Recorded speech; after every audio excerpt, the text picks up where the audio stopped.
శ్రీ అక్కిరాజు రమాపతి మంజుశ్రీ గారు సంకరించిన లేక కూర్చున్న లేక ఆయన సంపాదకత్వంలో వెలువడిన ప్రసిద్ధ రచయితల ప్రశస్త వ్యాస సంకలన సాహితీ వైజయంతి 19వ భాగం 27/9/20.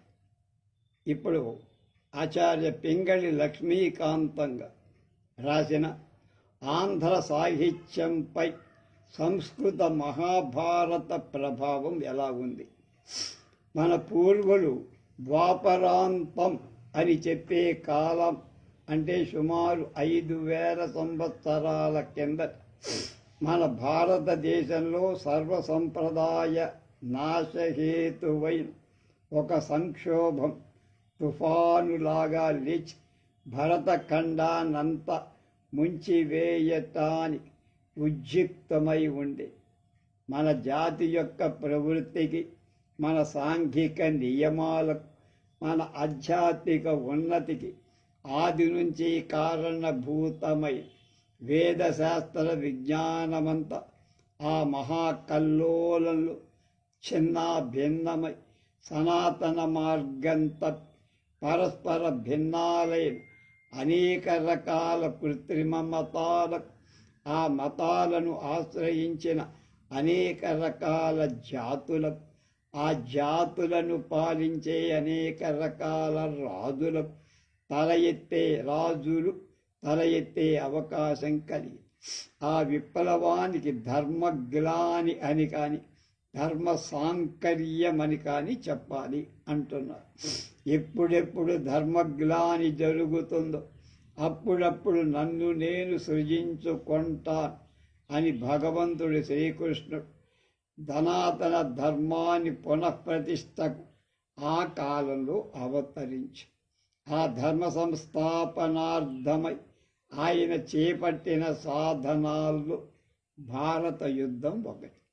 భారత యుద్ధం కేవలం కురు పాండవుల యుద్ధమే కాదు. ఈ 2 పక్షాల నిమిత్తంగా ఆనాడు ఈ భరతఖండంలో ధర్మ అధర్మాలకు జరిగిన మహాయుద్ధం.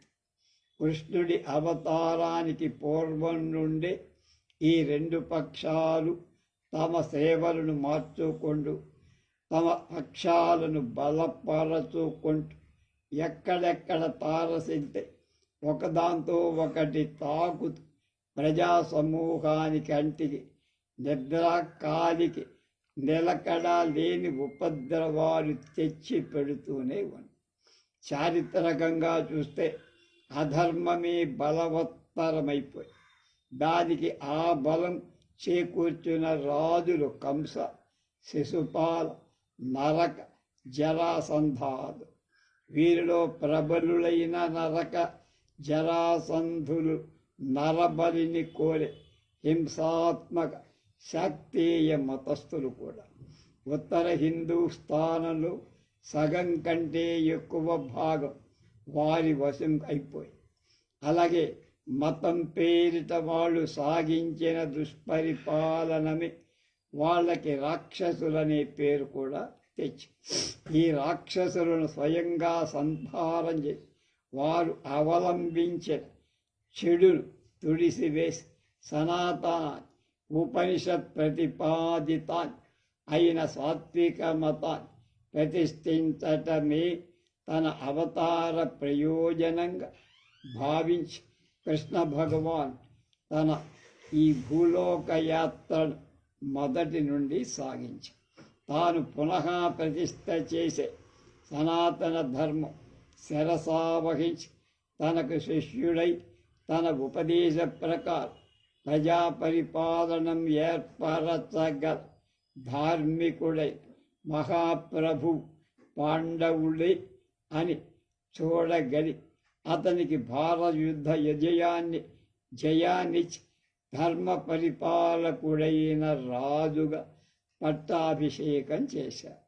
ఈ మహాయుద్ధానికి పూర్వం ఎంతకాలం నుంచో విజృంభిస్తున్న సాంఘిక దవాగ్నిలో పురాతన భారత విజ్ఞానమంతా మంట కలిసిపోయి వేదాలు తారుమారాలై ఉపనిషత్తులు ధర్మశాస్త్రాలు మర్చిపోబడ్డాయి. అసద్ధర్మాలు అసత్య సిద్ధాంతాలు తల ఎత్తాయి. ఆనాటి విజ్ఞానమంతా గ్రంథ రూపంలో కాక శృత రూపంలోనే ఉండేది. ఒకళ్ళు ఇంకొకళ్ళకి చెప్తే ఇంకొకళ్ళు ఇంకొకళ్ళకి చెప్పరు, అంతే తప్ప రాయటం గీయటం అంటూ ఏం లేదు. అందుచేతనే పండితులకు బహుశ్రుతులు అనే పేరు వచ్చింది. పండితులకు ఒక పేరేంటి? బహుశ్రుతులు. ద్వాపరాంతంలో జరిగిన ఈ ప్రళయంలో శృతరూపమైన ఆ విజ్ఞానమంతా దాదాపు మృగ్యమైపోయి, అంటే కనపడకుండా పోయి.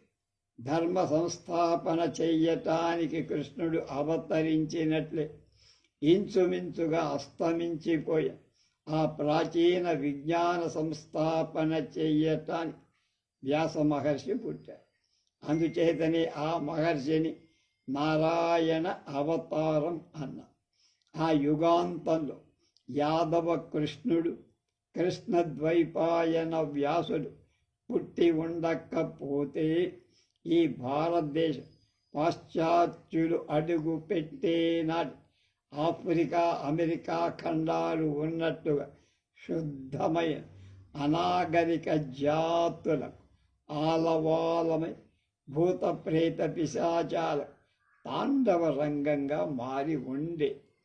వ్యాస భగవానుడు ఈ విజ్ఞాన సంరక్షణానికి పూనుకొన్నప్పుడు మొదట చేసిన కార్యం వేదాలను విడదీయడం.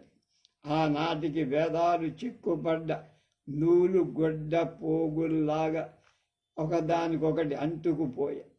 అవి వీల్లేకుండా చేత పెడితే తెగిపోయే స్థితిలో ఉన్నాయి.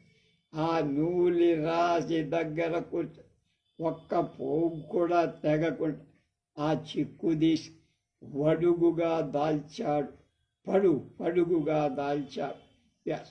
ఆ అర్థాన్ని ఎర్రా ప్రగడ పురోగులై ఎందును పోగు ఏర్పడక ఉన్న శృతులన్నీ ఓజసూత్ర పరిచయి అని చక్కగా సంగ్రహంగా వ్యంగ్య ప్రధానమైన పద్యపాదంలో ఇమిచ్చాడు ఎర్రనవారు.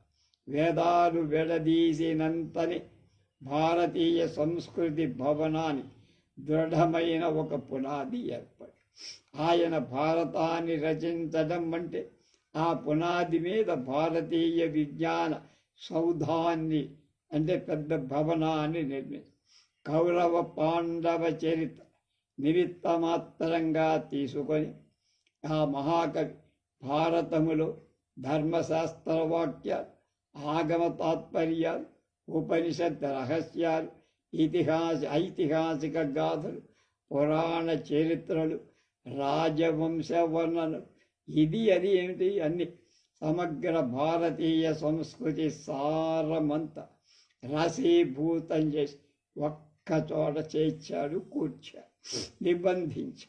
ఆనాటికి ఒక్కదానికొకటి పొత్తు కుదరక తొలక దారి పోతున్న ఆగమ సిద్ధాంతాలన్నీ సమన్వయపరిచి వాటికన్నిటికీ ఏకవాక్యత, అన్నీ చెప్పేది వేరువేరుగా చెప్పినా చెప్పింది ఒకటేరా అని ఏకవాక్యత కలిగింది. ఆ తర్వాత సర్వ ఉపనిషత్తు సారమైన భగవద్గీత ఇందు బంధించి ఉపనిషత్ అర్థాలకు స్థిరమైన వసతి కూడా ఏర్పడింది. ఇంచుమించు సనత్సు జాతీయం కూడా అలాంటిది. ఈ మహారచన వల్ల రోగగ్రస్తమై చెవికి జీర్ణించిపోతున్న భారతీయ ఆత్మస్వరూపం ఆరోగ్యవంతమై నూతన యవ్వనంతో వసంత ఋతువులోని ఉద్యానవనల కలకలలాడు. ఆ కల్పవాటికలో లభించని సత్తు పదార్థం లేదంటే అన్నీ ఉన్నాయి. ఎవరు ఏ భావంతో సేవిస్తే ఆ భావిత అర్థమే అందులో కనిపించింది, దొరికింది. ఆది పర్వం 32వ పద్యం ధర్మతత్వజ్ఞులు ధర్మశాస్త్రం బట్టి ఇలా అవన్నీ కొడతారు. ఈ అర్థాన్ని సూత్రప్రాయంగా ధర్మే చార్థే చ కామే చ మోక్షే చ భరతర్షభ యది హాస్తి తదన్యత్ర యన్నేహాస్తి తనత్ క్వచిత్ అని సౌతి అంట. అయితే వాళ్ళ అభిమతాలను బట్టి నానామూర్తులుగా కనపడే ఈ భారత సరస్వతి యొక్క నిజరూపం ఏమిటి అని ఒక ప్రశ్న వేస్తే అది ధర్మ అద్వైతమూర్తి అని తిక్కన సోమయ్య చరమ వరమ సిద్ధాంతాన్ని చేశారు. ఇందుచేతనే సమస్త వేదాంగ సారాలు క్రోడీకరించిన కోశం నిఘంటు కనుక మహాభారతం గ్రంథం పంచమ వేదం, 5వ వేదమై భారతదేశంలోని దేశ భాషలు, ఆ భాషలోని కవిత్వం మొదట ఎలా పుట్టిన ఆయా భాషలలో ఉత్తమ సాహిత్యం అని చెప్పుకోతగిన ప్రౌఢ రచనలన్నీ సంస్కృత వాంగ్మయానికి అనువాదాలుగాను అనుసరణలుగాను వచ్చాయి. దీనికి కారణం భారత జాతికంతటికి ఒకే సంస్కృతి ఉండటం. ఇది అంతా సంస్కృతంలో నిక్షిప్తమై ఉండటం కూడా విజ్ఞానాత్మం ఉపదేశపూర్వకం అయిన సాహిత్య రచనకు దొరకొన్న దేశ భాషాకు ఆ సంస్కృత మహానిధులను తవ్వి ప్రజలకు ఆ ధనాలను పంచిపెట్టడం కంటే తాము కొత్తగా సృష్టించేది ఏదీ ఉండదని భావించి ఉంటాం. సంస్కృత అనువాద ప్రారంభించటానికి ముందు ఆయా భాషలలో కవి లేకపోలే, కవిత్వం పుట్టకపోలే. కానీ అదంతా బాల్యదశ. ఆ బాల్యదశలోని కవిత్వం అంతా రమణీయంగా ఆనందజనకంగా ఉండొచ్చు. ఆనందజనకమైన మాత్రంతో సారస్వత ప్రయోజనం పూర్తిగా సిద్ధించదు. ఆనందంతో పాటు విజ్ఞాన బోధకత్వం ఉంటే సాహిత్యం ఉత్తమ కక్ష్యకు కానీ ఎక్కదు. ఎక్తర కళలో తాను ఒకటి అయ్యి కవిత్వం తక్కిన సోదర కళలకు దుర్గమమైన భూములు మెట్టడం ఈ కారణం చేత. సంగీతాది చిత్రకళ ఆనందదాయకాలే, జ్ఞాన ఉపదేశకాలు కావు. ఆ ఉభయ సామర్థ్యాలు కలది కావ్యం మాత్రం. అందుచేత మహాకావ్యాలెప్పుడు విజ్ఞాన ఉపదేశాలతో విశ్వశ్రేయాన్ని కాంక్షిస్తూనే ఉంటారు. విశ్వశ్రేయ కావ్యం అనే వాక్యానికి అర్థం అదే. సమగ్రమైన ఆత్మీయతా వికాసం కలగాలంటే రసాస్వాదనతో పాటు ఆత్మజ్ఞానం సంపాదించాలంటే ప్రౌఢ సారస్వత సేవ కంటే ఇంకొక మార్గం లేదు. కవిగా జన్మించినందువల్ల తన మీద భగవంతుడు పెట్టిన బాధ్యత గుర్తించిన మహాకవి అటువంటి మహాగ్రంథాలనే రాయటానికి కొన్నారు. కానీ ఆ గ్రంథ రచన వస్తువుగా మహాకథను అపేక్షిస్తుంది కనుక అల్ప కథలు తీసుకొని మహాప్రబోధాలకు అల్పాలంటే కుదరు. కనుక మంచి కథలు కావాలి, జీవం ఉండాలని. మన దేశంలో జరిగిన అటువంటి మహాభారతంలో బోలెడు కథలు ఉన్నాయి. భారత కథను దేశ భాషలలోకి అవతరింపచేస్తే ప్రజలకు విజ్ఞాన సత్రం నెలకొల్పినట్లవుతుంది. ఆ ప్రజలు ధర్మ మార్గంలో నడుస్తారు.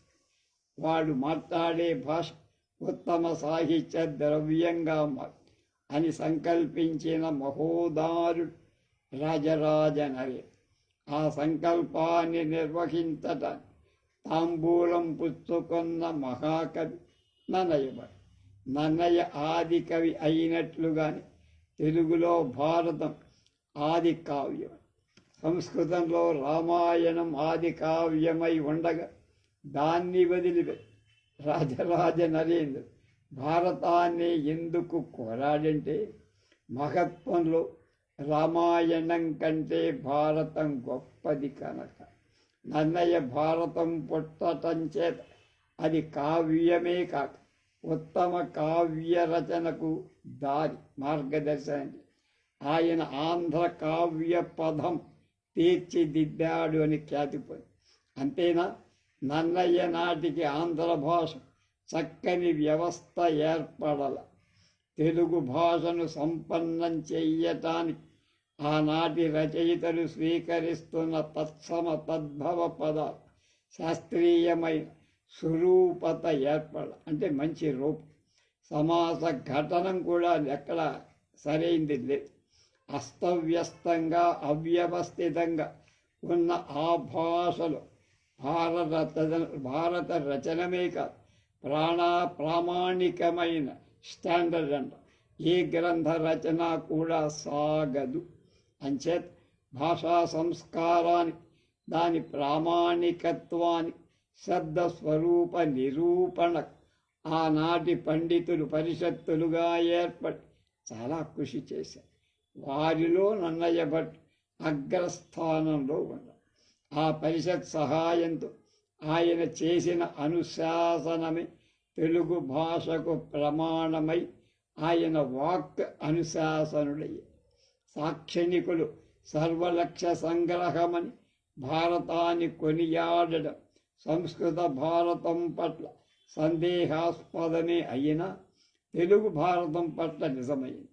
సంస్కృత భారతంలోని కొన్ని ప్రయోగాలు వైయాకరణులు కానీ ఇతర కవులు కానీ లక్ష్యంగా స్వీకరించడానికి ఒప్పుకోవాలి.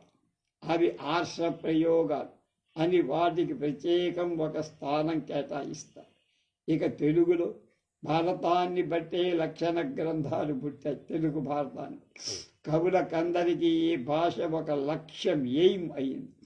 భారత ప్రయోగానికి విరుద్ధంగా ప్రయోగం చేసే కవులంతా అప్రమాణీకులుగా తిరస్కరింది.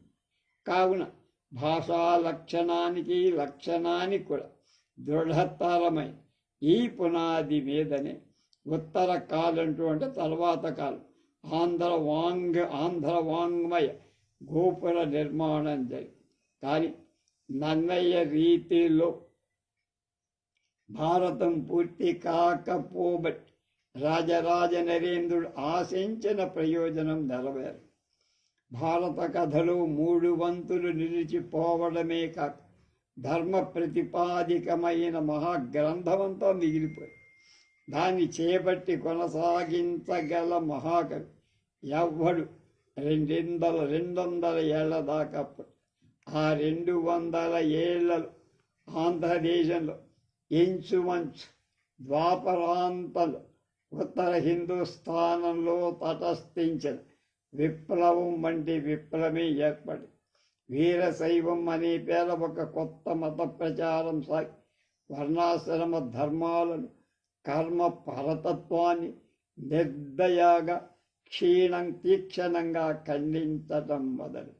ఆ మతాచార్యుల ఉపదేశాలు, ఆ కవుల గ్రంథాలు అమాయకమైన సామాన్య జనాన్ని, సామాన్యుల్నే కాక వివేకవంతులైన విద్యావంతులను కూడా కొత్త మార్గం నుండి సనాతన మార్గాన్ని దూరం చేయటానికి పూనుకు.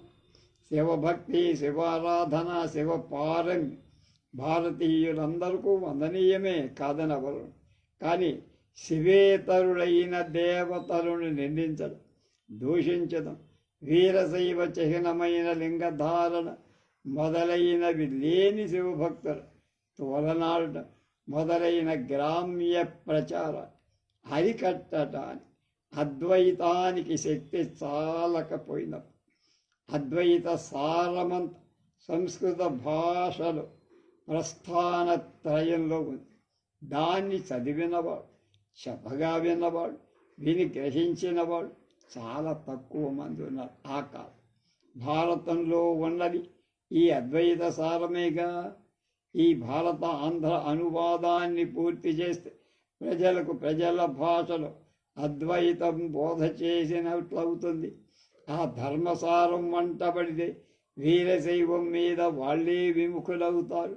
అందుచేత కవి బ్రహ్మ తిక్కన సోమయ్య దీక్షాపూర్వక భారత రచనానికి ఉపక్రమించి ఆంధ్ర భాషలో అద్వైతామృతాన్ని పంచిపెట్టి స్వర్లోకవాసులైన రాజరాజ నరేంద్ర నన్నయ్య తమ తపస్సు ఫలించిందని ఆనందపడ్డారు, సంతృప్తి చెందారు.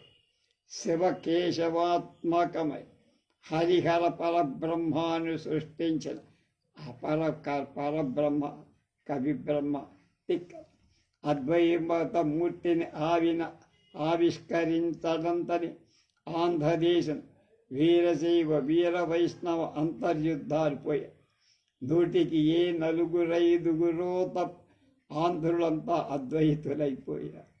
నేటికి మనలో బహుసంఖ్యాకుల శివకేశవ భేద బుద్ధి లేదు.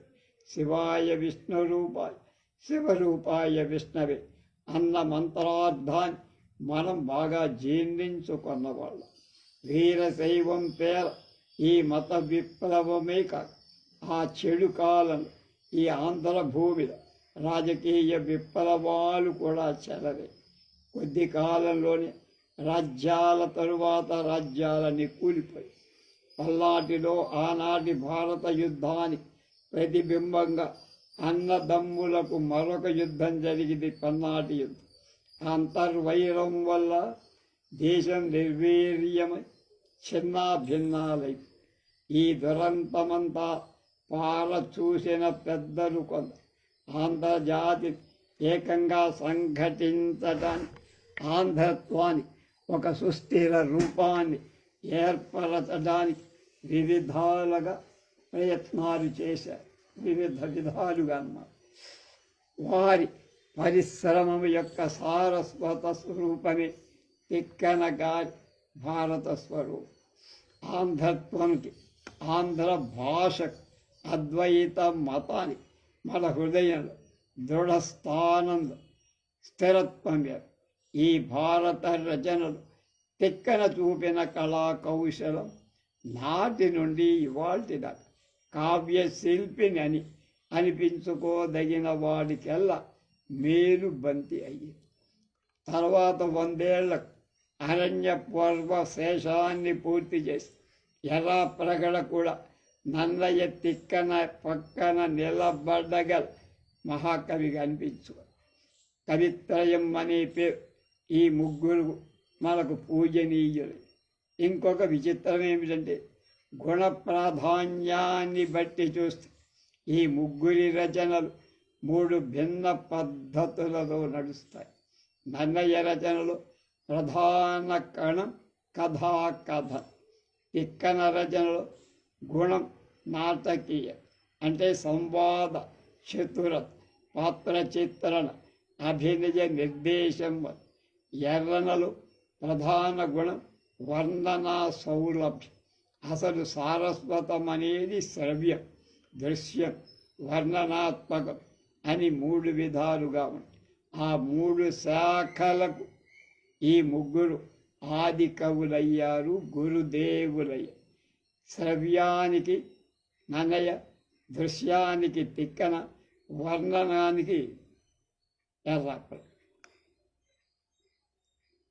ఉత్తర కాలంలో ఏ జాతి కవినైనా తమ రచనే ఆదిభిక్ష అయ్యేట్లుగా భారతాన్ని ఇచ్చిపోయారు పాప. ఈ భరత ఖండంలో ఏ దేశ భాషలో ఆంధ్ర మహాభారతం వంటి భారతం లేదు. ఆంగ్ల సారస్వత ప్రతిష్ట ఒక షేక్స్పియర్ నాటక చక్రమే చాలినట్లుగా ఆంధ్ర సారస్వత ప్రతిష్ట ఒక్క మహాభారతం చాలు. మన జాతి ఇటువంటి మహాప్రసాదం లభించడం సంస్కృత భారత ప్రభావం వల్లనే అని గొప్ప కితాబిచ్చారు లక్ష్మీకాంతం గారు, ఆచార్య పింగళి లక్ష్మీకాంత్.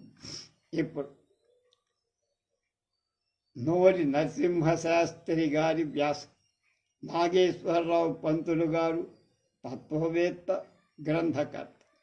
కాశీనాథుని నాగేశ్వరరావు పంతులు గారు ఆధునిక తెలుగు భాషా సాహిత్య సంస్కృతుల ఉజ్జీవింపచేసినవ, ప్రాచీన సాహిత్యాన్ని పునరుజ్జీవింపచేసినవ, తెలుగువారి సర్వతోముఖ విజ్ఞాన వికాసానికి కారణజన్ముడైన మహితాత్ముడు పంతులు కొమర్రాజు కందుకూరి గిడుగుల సమస్కంధుడు ఆ మహనీయుడు దివ్యమూర్తిమత్వం ఈ వ్యాసంలో నోరివారు చెప్తున్నారు. ఒరులేయబివనరించిన నరబల అప్రియం తన మనంబునకు తా నురులకు అవిసేయకుని పరాయణ పరమధర్మ పదము కల. ఆంధ్ర పత్రికలు ఎడిటోరియల్ పేజీలో ముందు పైన ఈ పద్యం ఉండేది చాలా కాలం. ఇవాళకి మనం అనుభవింప ప్రారంభిస్తున్న సర్వతోముఖమైన ఆంధ్ర అభ్యుదయం నాగేశ్వరరావు గారి జీవితంతో ఎంత పెనవేసుకొని ఉందో, వారి నిరంతర కృషి మీద ఎంత ఆధారపడి ఉందో సామాన్యులకు విప్పరాని చిక్కు. ఆయన ప్రతిభా ప్రవృత్తులు ఎంత విస్తారం గంభీరాలు, వారి పరిపూర్ణత్వం ఎత్తిదో పూర్తిగా తెలిసిన వాళ్ళు చాలా తక్కువ మంది, అరుదు. ఆయన దేశోద్ధారకు బిరుదాలు అనేక మందికి అలంకారాలుగా ఉంటాయి. సార్థకమైన బిరుదులు కల కొద్ది మందిలో పంతులు గారు అగ్రశ్రేణిగా. ఆంధ్ర ప్రభుత్వాధినేతలు ఇప్పుడిప్పుడే వారి దేశోద్ధారకత్వ స్వరూపాన్ని గుర్తించటం ప్రారంభించారు. సామాన్య జనులు ఇంకా గుర్తించినట్లు లేదు. విశ్వదాతగా ఆయనను కీర్తించేవాడు ఆయన వితరణ దాన ధర్మాలనే ఎరుగు. ఆ దాతృత్వానికి విశాలమైన ఆయన మనస్సులోని కారుణ్యాన్ని హృదయం వాళ్ళకి తెలియదు. ఎంత చిన్న సత్కారాన్ని తలపెట్టిన వాళ్ళకైనా వారిస్తూ ఉండే చేయూత కారణమైన వారి విశ్వ ప్రేమను భావింపగలవారు అరుదు. కనుక వారి దాతృత్వానికి అవకాశం ఇచ్చిన వారి సంపద అంతరాంతరాలలో ఒక్కింత అసూయ కూడా కలవాళ్ళే చాలామంది. వాళ్ళు పోగేసుకున్నాడే ఇవ్వకే చేస్తాడు అన్నట్లుగా భావించారు. కానీ అయ్యో ఎదుట వాళ్ళు బాధపడుతున్నారు, ఆయన మనసు ద్రవించి సహాయం చేస్తున్నాడు అని అనుకున్న వాళ్ళు లేరంటున్నారు. పాపం నోరివారు బాధ. ఆంధ్ర విశ్వవిద్యాలయం వారికి కళాప్రపూర్ణ పట్టమిచ్చి అప్పుడు ఎందరో మహాపండితులుండగా పండితులుగా కనపడని వీరికి ఇవ్వడం వీరికున్న పలుకుబడే కారణమని చాలామంది అభిప్రాయపడి ఉంటారు. కానీ ఏ ఒక్క పండితుడికి లేని బహుముఖమైన కళా ప్రపూర్ణత్వం వారికే కలదు అంటాం అతిశయోక్తిక. ఆ పట్టం పొందిన వాళ్ళొకరు ఆయనే ఉత్తములు అంటున్నారు నోరివారు. పాండిత్య ప్రకటించుకునే ఇతరులలాగా వారి పాండిత్యం లోతు గంభీరం. మహాసముద్రం లోతుల పైకి కనిపించేది కాదు. విరోధి కొత్త సంవత్సరాది సంచిక పీఠికలో ఒకనొక ప్రసిద్ధ ఆంధ్రుని గురించి నాగేశ్వరరావు వ్రాసిన ఈ కింది మాటలు వారికే అక్షరశః అన్వయిస్తారు.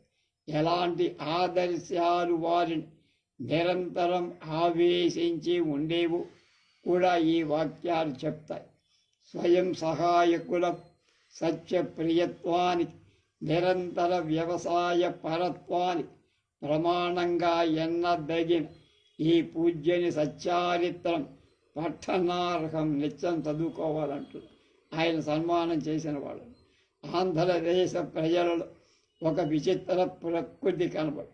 చేతులారా తెచ్చుకున్న దారిద్ర్యంతో బాధపడేవాడు, సత్పథభ్రష్టులైనవాడు, అల్పాయుష్కులను యాచన మర్య అభ్యాసంగా కలవాళ్ళు అతిశయంగా శ్లాఘించి పూజించినట్లుగా స్వశక్తి వల్ల సాధించిన సంపదతో తృప్తిపడే ఇతరులను యాచింపనివాడు, ఎలాంటి సందర్భంలో సత్పథం విసర్జింపని పుణ్య పురుషులు దీర్ఘాయుష్మంతులై నిరంతర ధర్మ దీక్షాపరతంతులైన పూజ్యులు వారిని తగినట్టు మనవాళ్ళు గౌరవించరు. కనుక సాంస్కృతిక రంగాలన్నిటిలో ఇది ప్రతిఫలించటం శోచనీయం. పంతులు గారు ఆంధ్ర హృదయాలలో పొందతగిన ఉత్తమోత్తమ స్థానం పొందకుండటానికి ప్రధాన కారణం ఇదే. నాగేశ్వరరావు గారి సంస్కార స్వరూపం అవగాహన చేసుకోవటానికి వారి యవ్వన దశలో, పరిణిత యవ్వనంలో ఎలాంటి భావాలు ప్రపంచంలో, భారతదేశంలో ప్రచలితమై ఉండేవో తెలుసుకోవటం అవసరం.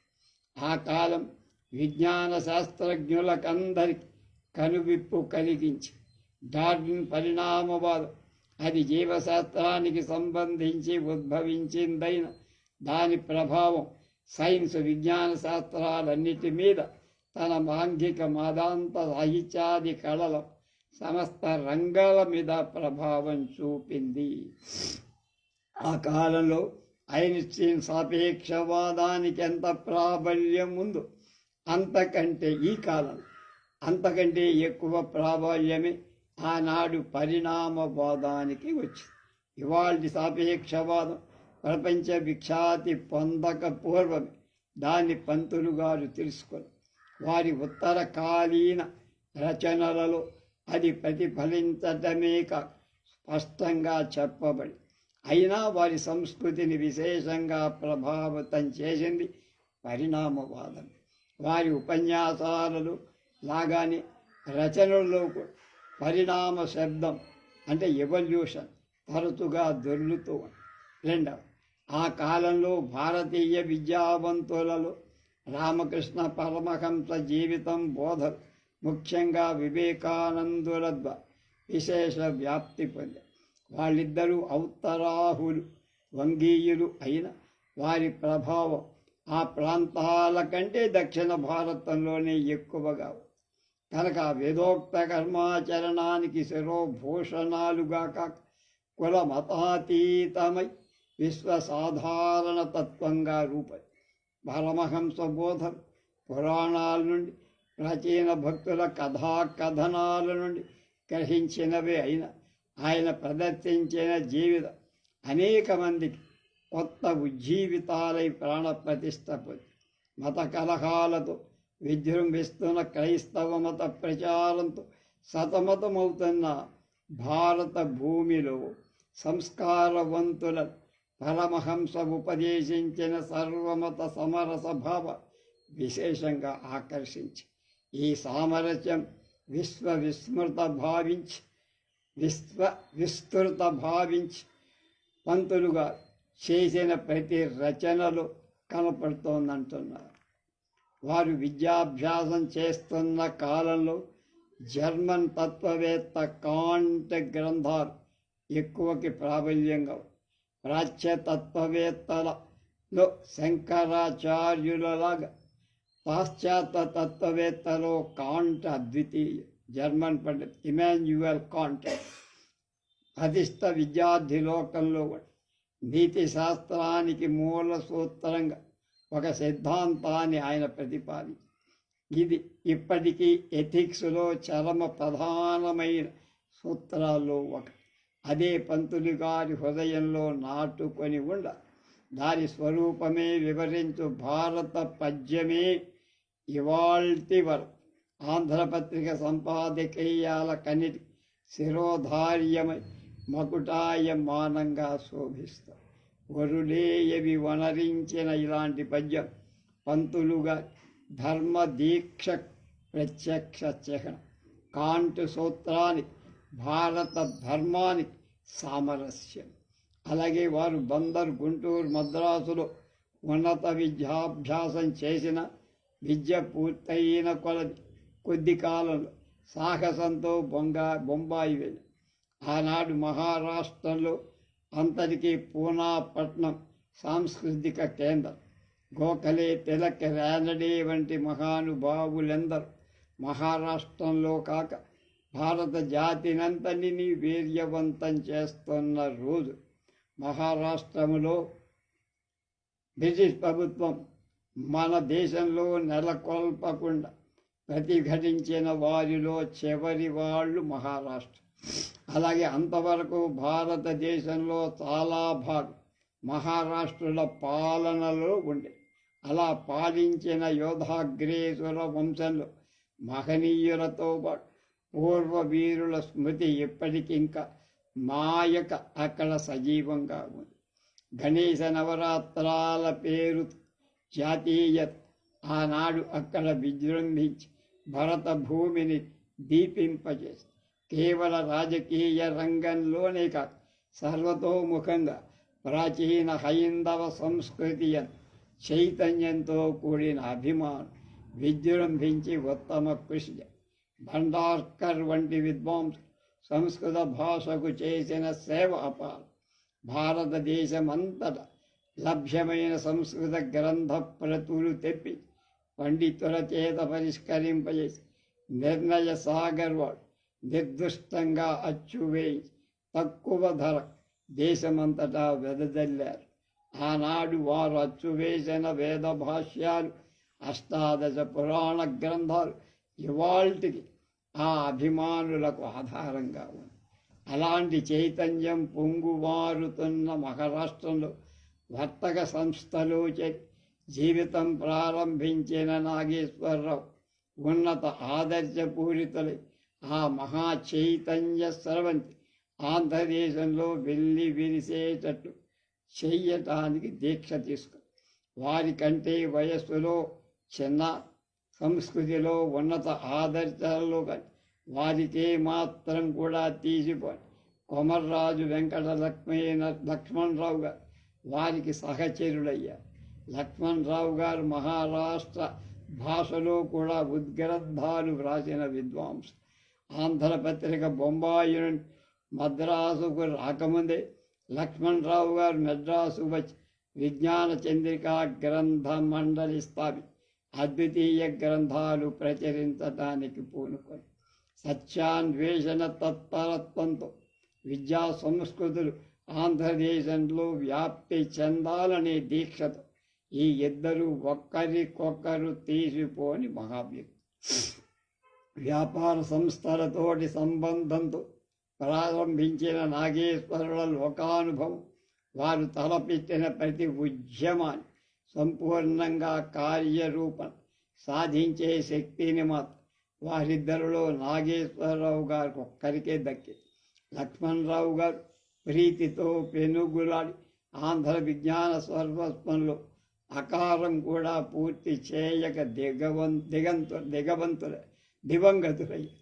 ఆ తర్వాత వారి స్మృతి చిహ్నంగా పంతులుగా లక్ష్మణరావు గారు వ్రాసి కొన్న నోట్స్ ఉన్నంతవరకైనా పూర్తి చేయించి ప్రకటింపగలిగి అంతకు పూర్వం సంచికలుగా వస్తున్న ఆంధ్ర విజ్ఞాన సర్వస్ 2 సంపుటాలు పంతులు గారి చేతిలో ఆంధ్ర భాష ఇంతవరకు నోచుకొనని ఉజ్వల రూపం సాక్షాత్కరి డెమ్మి 1/4 సైజులు ఒక్కొక్కటి 600 పేజీలు గల సంపుటాలు. విషయ గౌరవంలోనే కాక కాగితం, అచ్చు, సాధారణ చిత్రాలు, త్రివర్ణ చిత్రాలు, పటాలు, బైండింగ్ తక్కువ ఖరీదు. వాటికి సాటి అయిన సంపుటాలు తెలుగులో ఇప్పటికీ మనకి రాలేదంటున్నారు. పంతులు గారి ఈ ప్రకటనలు డబ్బు వెదజల్లి ఉండాలి. వారెన్నో దానాలు చేసిన విశ్వదాత అని ప్రసిద్ధికెక్కిన ఈ వితరణ ప్రత్యక్ష చిహ్నం. న భూతో న భవిష్యత్ అని ఆంధ్ర విజ్ఞాన సర్వస్వం చూపిస్తుంది. బొంబాయికి జీవయాత్రకై వెళ్ళిన నాగేశ్వరరాయ అక్కడి నుండి ఆంధ్ర వారపత్రిక ప్రారంభించి అది కీలక సంవత్సర భాద్రపద శుద్ధ చతుర్దశి బుధవారం 9/9/1908 ఆనాడు వెలగొట్టడానికి మహారాష్ట్రలో ఆనాడు మహోత్సవంతో జరుగుతున్న గణపతి నవరాత్రి ఉత్సవాలే కాదు. ఉత్సవం ముగిసిన వెంటనే పత్రిక ప్రారంభించి స్మార్త సంప్రదాయాన్ని, శైవ సంప్రదాయానికి కూడా ప్రథమ పూజ్యుడు శ్రీ మహాగణ నాగేశ్వరరాయల కార్యదీక్షకు వారికి శ్రీ గణాధిపతి యందు కూడా భక్తి తోడై వారు తలపెట్టిన కార్య నిర్విఘ్నంగా నెరవేర్చడం జరిగింది. ఆంధ్రపత్రిక బొంబాయిలో 6 ఏళ్ళు వారపత్రికగా ఉండి మెడ్రాసు వచ్చి వారపత్రికగానే కాక దినపత్రికగా కూడా మారి పత్రిక వెలువడటం 3వ సంవత్సరం నుండి సాధారణ సంవత్సరాది సంచికలు ప్రారంభం. అవి 100ల కొలది చిత్రపటాల ఉత్తమ వ్యాసాలతో ఆంధ్రభూమిని అలంకరి మొదటి సంచికను బాల్యంలోనే చూసే భాగ్యం ఈ వ్యాసకర్త దాన్ని ఎన్ని పర్యాయాలు ముగ్ధుడై తెరగేశాడో లెక్కించడం కష్టం. సర్వరంగాలు ప్రసిద్ధులైన వారి ఛాయాపటాలు చూస్తున్న ఎంత ఉన్నతాదర్శనం రేకెత్తుతుందో ఊహించాల్సింది. పంతులు గారి చెన్నపట్టణంలో విద్యాభ్యాసం చేస్తున్న రోజులు అక్కడ రెంటాల వెంకట సుబ్బారావు అని గొప్ప మేధావి హైకోర్టు వకీలుగా ఉన్నారు. నాగేశ్వరరావు గ్రంథ శతకాలు రచించిన గ్రంథ రూపంగా కనిపించవు. గ్రంథ శతాలు 100 గ్రంథాలు రాశారు. వారి భగవద్గీత కూడా వారి నిర్యాణాంతరం వారు రాసిన అసంపూర్ణ ఉపోద్ఘాతాలతో పరిచయం. వారు ఆంధ్ర వాంగ్మయ సూచికకు పీఠికగా వారి అనంతరం గ్రంథ రూపం. వారు రాసిన పీఠికలు ప్రత్యేక వ్యాసాలు కొన్ని ప్రత్యేకంగా గ్రంథాలుగా రావాలి. విజ్ఞాన సర్వస్వంలో అజంతా విహారాలపై రాసిన వ్యాసం ప్రత్యేక గ్రంథంగా రాదగిన వాటిలో అగ్రగణ్యం కరెక్ట్. అజంతా విహారాల గురించి అనేక గ్రంథాలు చదివిన వాళ్లకు కలగని వాటి స్వరూపాన్ని కూర్చిన విస్పష్ట భావన ఆ వ్యాసంలో కలుగుతుంది. అందులోనే అనాహతం అనే వ్యాసం కూడా కొంతవరకు అలా. బసవ పురాణ ప్రస్తావన, మాలపల్లి తొలి పలుకు, స్నానఘట్టం వేదిక, శతకమంజరి, సంపాదకీయం, శతకాల పీఠికలు సమగ్రతకు వారి నిష్పక్ష దృష్టికి అలాగే నిష్పక్షపాత దృష్టికి విశాల ప్రవృత్తికి ప్రత్యేకంగా చెప్ప. ఇక వారి సంవత్సరాది సంచికల పీఠిక ప్రస్తావన నిరుపమానం. ఆయా సంవత్సరాల ఆంధ్ర సాంస్కృతిక చరిత్రకు ప్రధానంగా భారత భూమి సంస్కృతికి ప్రపంచ సంస్కృతికి కొంతవరకు భవిష్యత్ చరిత్రకారులకు ప్రధాన ఆధారాలుగా ఉండదగిన ఉదాత్త సమయం. పంతులు గారిట్లు బహు గ్రంథకర్త అయిన భారతదేశంలో పూర్వం ఉన్న మహాశిల్పులు, చిత్రకారులు, గ్రంథకర్తలు తమ పేర్ల కంటే తమ సృష్టికే ఎక్కువ ప్రాధాన్యం ఇచ్చినట్లే పంతులు గారు ఎందరో గ్రంథకర్తల ప్రచారానికి తెచ్చిన తాను గ్రంథకర్తగా యశస్సులో తెచ్చుకోవటానికి ఎంత మాత్రం ప్రయత్నం చెయ్యరు. వారు సంపాదకులుగా ఉండటానికే అభిమాని. వ్యాస శబ్దార్థం కూడా దానికి తుల్యమైందని విజ్ఞులు ప్రత్యేకంగా చెప్పక్కర్ల. పంతులు గారు ఇంత విస్తారంగా చేసిన రచన ఇతర రచన వ్యాప్తికి తెవటానికి మూల సూత్రమేమి? ఏ తత్వం వారిని ఆవేశించే కార్యాచరణలో నిమగ్నులు చేసి వారి తాత్విక దృష్టి ఎలాంటి, వారి ప్రధాన కార్యమేమి? ఈ 2 ప్రశ్నలు క్లుప్తంగా సమాధానం చెబితే వారిది సమన్వయ తత్వమని, వారి ఆదర్శం విశ్వశ్రేయస్సని వెంటనే చెప్పారు. వారి హృదయంలో సమన్వయం, విశ్వశ్రేయస్సు ఎంతగా స్థిర ప్రతిష్ఠ చేసుకున్నాయో తెలియటానికి వారి రచనలు 2 శబ్దాలు తరచుగా అతిశబ్దించుతుంటే ఉంటాయి. అవి నిదర్శనం. వారి సమన్వయతకు తత్వరూపమే. ప్రపంచంలో ఏటివాళ అనేక విరోధ భావాలతో సతమతమవు. అనేక మతాల్లో శాఖాంతర విజ్ఞాన శాస్త్రం మత విశ్వాసాలన్నింటినీ కోకటి వేళ్లతో పెళ్లగిచ్చారు. పాశ్చాత్య సంస్కృతికి ప్రాచ్య సంస్కృతికి ఘర్షణ, ప్రజాస్వామ్య సంగ్రామ, పారిశ్రామిక సంగ్రామాలు ప్రాచీన భావాలు నవీన భావాలకు విరోధం, ఆంధ్ర భాషా విషయంలో గ్రామ్య గ్రాంధిక వివాదం.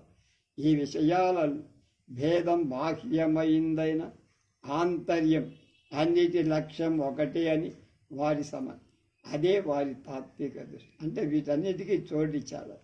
వారొకతో వాదం అంతర్లింగ రూపంగా విశ్వమంతటా విలసెల్లుతో మానవ దేహంలో సహస్రారంలో దేదీప్యమానంగా విరాజులు బుద్ధ కృష్ణావతారాలను ఈ దివ్య తేజస్ భక్తులను దర్శించి చిత్రించారన్నారు. రాయటమే కాదు, విరోధి కొత్త సంవత్సరాది సంచికలు క్రైస్తవ మతాన్ని గురించి 2 వ్యాసాలు, మహమ్మద్ జీవితాన్ని గురించి 1, బుద్ధ జయంతి వ్యాసం 1 రాశారు. క్రైస్తవ మత సంబంధాలైన 2 వ్యాసాలు, 1 క్రైస్తవ మతం అంటే భయం అవసరం లేదని, 2వది భవిష్యత్ కాలంలో ఇండియా కిరీటం క్రీస్తుకు తప్పక దొరుకుతుందని, అవి క్రైస్తవ మతమైన దానిలో ఉద్ఘాటన. ఈ సంచికలోనే 1 పేజీ పక్క పార్వతీ పరమేశ్వరుడు, యేసుక్రీస్తు, గౌతమ బుద్ధుడు, సుజాత, జొరాస్టర్ చిత్రాలు కూడా ప్రచురించి అపరోక్ష అనుభూతిలో శంకరాచార్యులు సాపేక్షాలైన కర్మయోగాన్ని, సన్యాసయోగం, బుద్ధియోగం, నిరపేక్షకాత్మయోగంలో వేదాంత రూపాన్ని సమన్వయం చేసి సనాతన వైదిక మతాన్ని ఉద్ధరించి ఆచార్య పదం అధిష్ఠించారు అని చెప్పారు. వీరశైవ జైన బౌద్ధాలను ఖండించిన, ఆ మతస్థులను హింసించిన బౌద్ధంలోని త్రిశరణాలే వీరశైవంలో గురులింగ జంగమ శరణ రూపాలు తాల్చాయని సమన్వయం చేసి యోగ విషయంలో పరిభాష భేదమే కానీ స్వరూపంలో భేదం లేదని చెప్పారు. అలాగే 1 పట్టిక రూపంలో ఒకదానికొకటి ఎదురుగా షడ్లింగాలు, షట్స్థలాలు, షడక్షరి, షట్చక్రాలు, షడ్వ్యాహృతులు చూపి సిద్ధాంతం వీరశైవ ఆగమాలలు వేదాంత మంత్రశాస్త్ర రహస్య భిన్న రూపం సమన్వయం పొంది భక్తి యోగ ప్రభావాన్ని నిత్య జీవితంలో విస్తరింపచేసాయి అన్నారు. ఇది ఆది యుగంలో కరపరమైన వైదిక మతం, తదనంతరం జ్ఞానపరంగా భక్తిపరమై పరివర్తన చెంది వైదిక మంత్ర ఉపస్థిత రుద్రుడు వేదాంతంలో శివస్వరూప పరిణామాన్ని పొంది సర్వవ్యాపకుడై శివోహం తత్వాన్ని వ్యక్తం చేస్తారు. శివుడు యజ్ఞపురుషుడు, సగుణ నిర్గుణ పరబ్రహ్మం అని చెప్పారు. ఈ సమన్వయ తత్వం వారికి భగవద్గీతను నిష్ఠతో అధ్యయనం చేయటం వల్లనే కలిగింది. భగవద్గీత కంటే వేదాంగ వేదాంత సాంఖ్యయోగ భక్తుల శాస్త్ర అనుభవాన్ని సమన్వయం చేసే ఉద్గ్రంథం మరొకటి లేదు.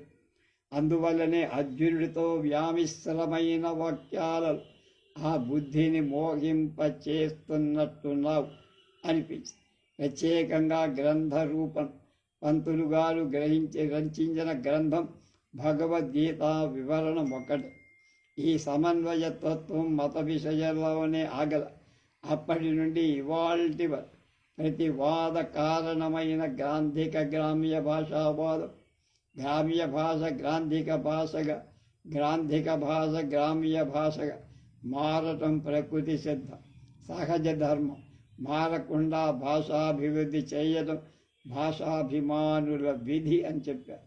విజ్ఞాన శాస్త్ర గ్రంథాలలో పారిభాషిక పదాలు సంస్కృతం నుండి సృష్టించాలా, పరభాషా పదాల నుంచి తీసుకోవాలి అనే విషయం సంస్కృతంలో లేని కొత్త పరిభాషకు గాను అన్య దేశాల పరివాడటం లోకాచార సిద్ధం.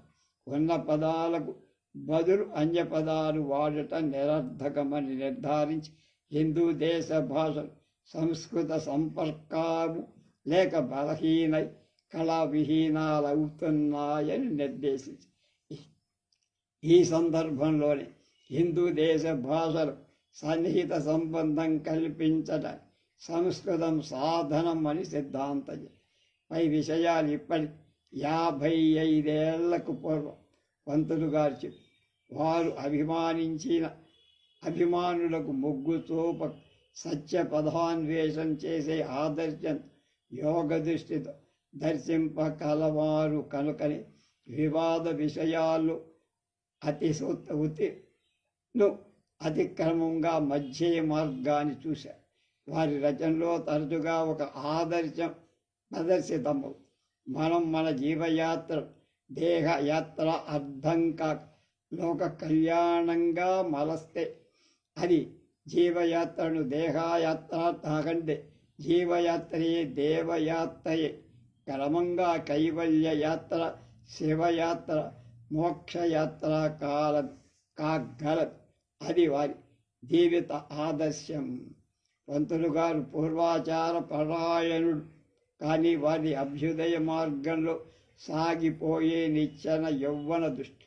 మద్రాసులో యవన పండితులు పాఠశాల పోవటం చూసి ఆనందించి ఈ ఏడున తెలుగు యువతులు నలుగురు పిల్లల తల్లులై ఉత్సాహాన్ని కోల్పోతున్నారని వాపోరు. ఆంధ్రదేశంలో ఈ మహద్దశ ఎప్పుడు పడుతుందో తెలియని చెందం. అలాగే వాణిజ్య పరిశ్రమలు ఆంధ్రుడు వెనకబడి ఉన్నారని 50 ఏళ్లకు పూర్వమే విచారం ప్రకటన. ఆంధ్రలో గత ఏడాది ప్రచురింపబడి గ్రంథ సంఖ్యలు ఇస్తూ అందులో 30 గ్రంథాలు పద్య రూపాలని చెప్పి విద్యా వ్యాప్తి గల పాశ్చాత్య దేశాలలో వచన గ్రంథాలు ఎక్కువగా వస్తున్నాయని తెలుగు గ్రంథకర్తలు వచన రచనకు ఎక్కువగా పూనుకుంటేనే జ్ఞానం వ్యాపించి భాష అభ్యుదయాన్ని దేశ అభ్యుదయం కూడా కాగలదన్నారు. సంచిక ముఖ చిత్రపటాన్ని గురించి ఇది ఈ ఉత్సాహభరిత అవస్థకు నిదర్శనం. సుందర ఉద్యానం, వసంతకాలం, పుష్పశోభితం, రూపవతి, సురుచిర ప్రస్తావన, వస్త్రాలంకార, ఎలజవ్వని, కుసుమచ్చయం, పరమ ఉత్సాహం అని వర్ణించి పంతులు గారి నిత్య యవ్వన వసంతమూర్తి ఎంతగా ఆవేశిస్తూ ఉండేదో మనకు తెలియదు. అలా ఉండేదన్నమాట ఆయన.